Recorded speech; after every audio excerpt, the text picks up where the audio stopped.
In today's session, we will be talking about the concept of validity. In the previous class, we have already talked about the standardization of test. So, standardization of test includes three basic concepts. First is reliability, validity, and norms.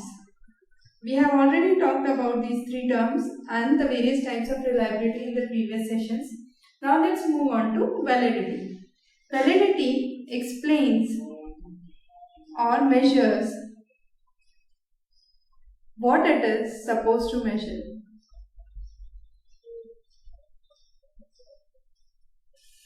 So, for example, there is a recruitment for police services, and in the recruitment test, if there are questions on, say, physical ability or physical fitness, that's acceptable. But in the police recruitment camp, if the questions are based on Sanskrit, is it acceptable? This is not acceptable. So I can say this proposition will not be valid or would be a kind of invalid proposition. For any proposition to be valid, what is important is we need to have an unbiased opinion in terms of gender, in terms of culture, and in terms of language. So these are the areas where we need to have an unbiased view or an unbiased opinion. Now, as we already said that validity measures what it is supposed to measure, we can explain validity in various terms. Validity is broadly classified into two forms. We call it as internal validity and external validity. Internal validity, as we said, it is what it's supposed to measure. Now we will be talking about various types of internal validity further. Now what is external validity? External validity means how well we can generalize a phenomena to others or to its surroundings. So generalization of any phenomena to others or to the nearby settings is very important in case of external validity. Now, external validity can be of two types. First is the population validity and next is the ecological validity. Now, under population validity, I have a very simple example. So, population validity means how similarly you behave as a set of population, or for example, if I am conducting a test for grade 6 students in a school, say XYZ of country United States, the results of this test of grade 6 school or XYZ of United States would be similar to all the other schools across United States.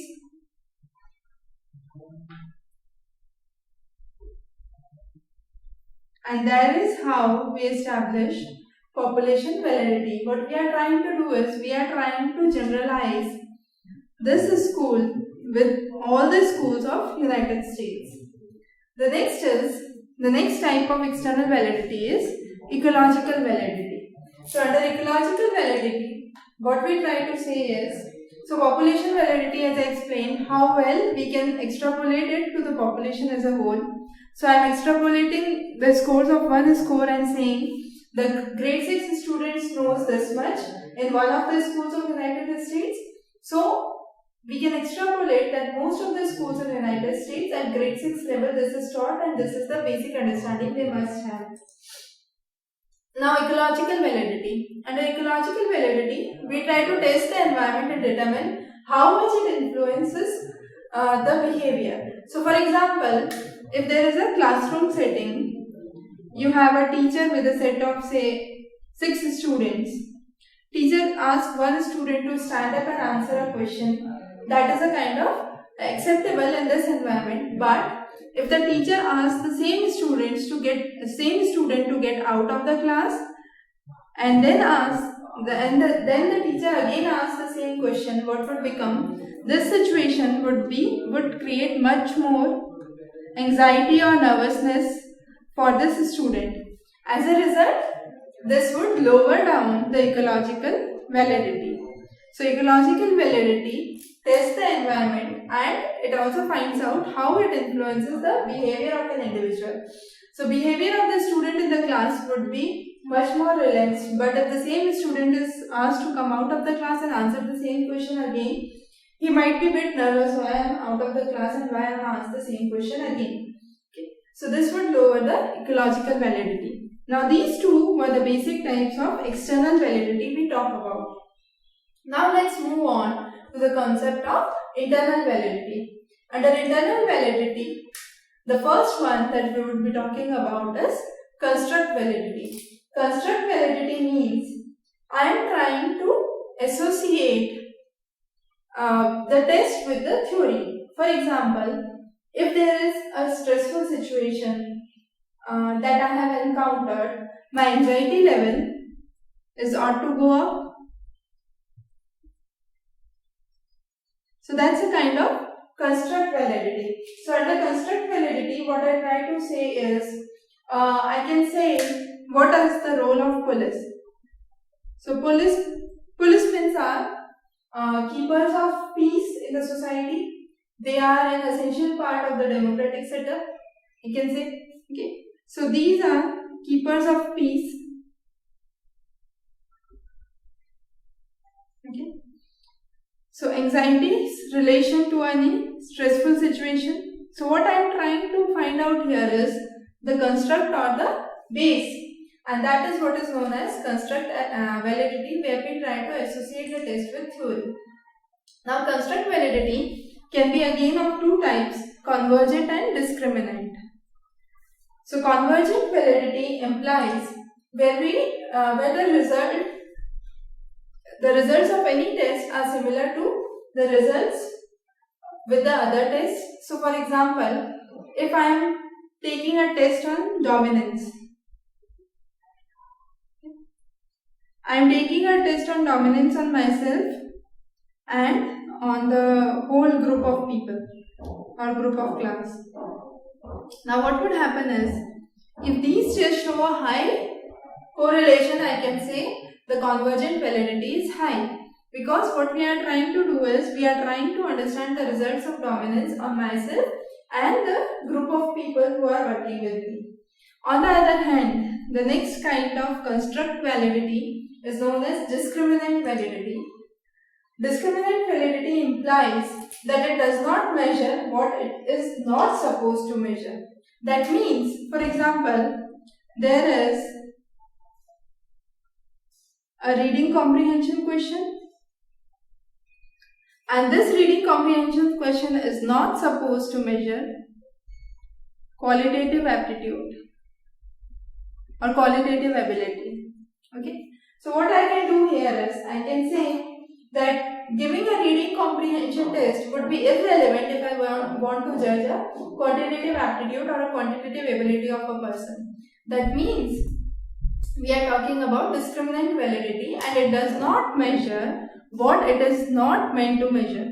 So this reading comprehension is not measuring what it is meant to measure. Reading comprehension is meant to measure your general English usage and vocabulary, but here what you wanted was quantitative aptitude.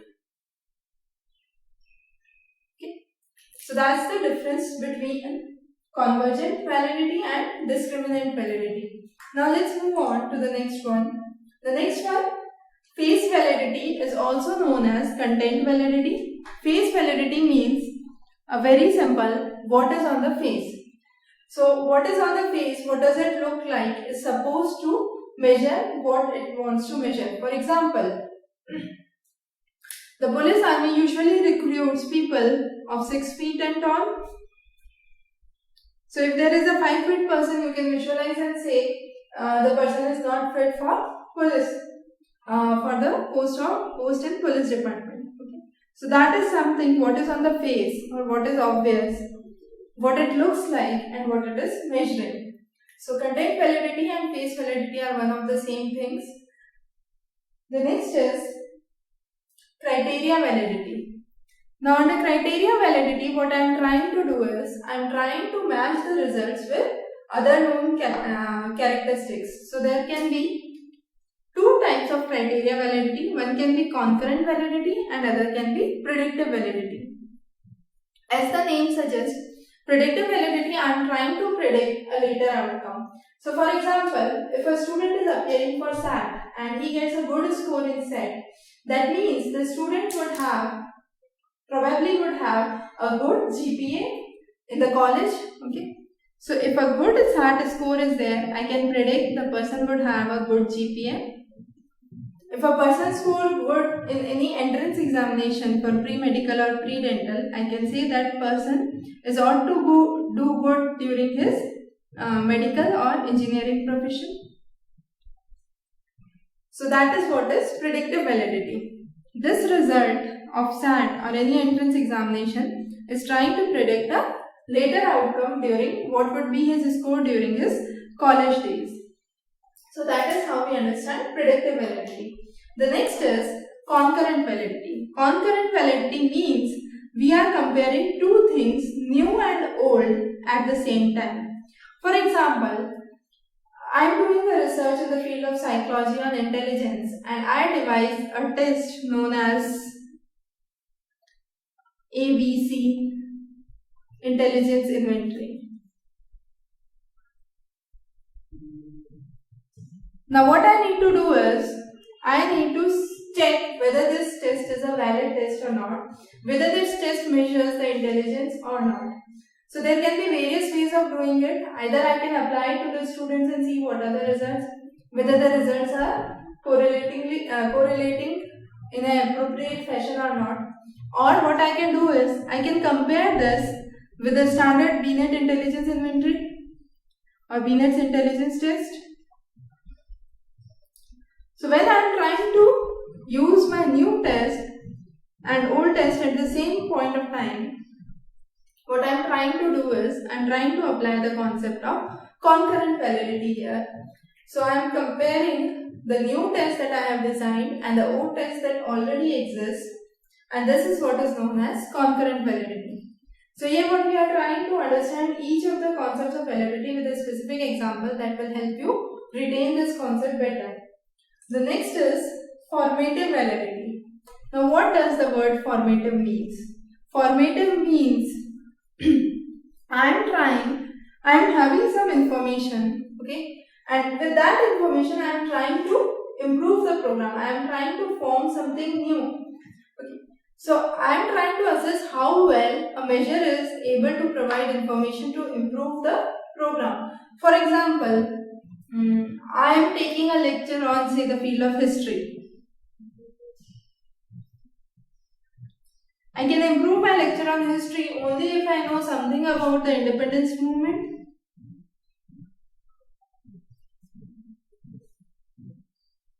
something about the freedom struggle. Based on that, I can form my lecture on history. So that is a kind of formative validity. The other example can be, I am taking a lecture on psychology, say learning. I want to discuss the theory of Pavlov. And if I don't know what was the dog's experiment that Pavlov did, then my lecture would be more or less useless. Okay. So what I am trying to do here is, I am trying to incorporate this Pavlov's study into learning, and I am trying to talk about the topic of learning in psychology. So I am forming cases from this example and explaining them. So that is what is formative validity. So a good formative validity provides you decent information about the program that is being implemented. The last one here is a sampling validity. Now what is a sampling validity? Sampling validity means I am trying to take samples from all domains and I am trying to limit any biasness that I have in mind. For example, I want to recruit a person who is good at acting for my drama. So I want to recruit a person for drama. The person comes in and say 10 people come in and all 10 of them are being judged for the qualities of acting. Now will that be a good sample? A good sample would be one where you might be judging people who are acting nicely, who have information about light, sound on the stage, and also have good stage management techniques, good techniques to keep the crowd together.